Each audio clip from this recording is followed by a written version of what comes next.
Chris, a newborn is dead at the age of 7 weeks, and his own mother is charged with murder.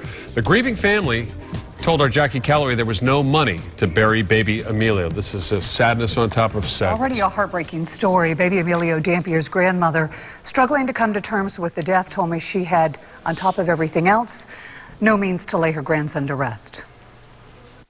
I try to hold back the tears, but... Alethea Dampier says she gave baby Emilio his first bath. Oh, God.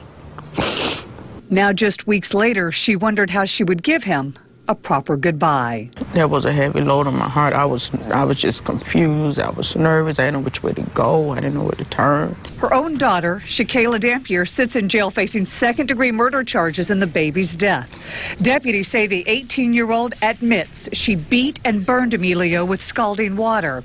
The infant died of his injuries on April 28th after 12 days in the hospital. I was trying to deal with the grief with him and trying to figure out, okay, how I'm going to pay for this funeral, you know. This grandmother drives a school bus for a living. She had no means to provide her grandbaby with a proper burial. A story I shared with Tom Dobies, who owns Dobies Funeral Home. This is what it's all about, is taking care of those that are less fortunate than we are. And it's an honor to be handling this service for this poor baby.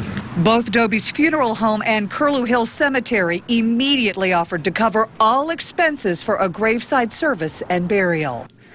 On Saturday, the family gathered, shed more tears, and finally said goodbye. That really took a lot off my mind.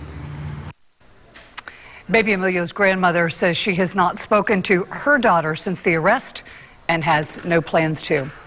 Now, coming up later tonight, we're going to have a story about a dangerous curve and how residents have asked some action be taken to make that place safer.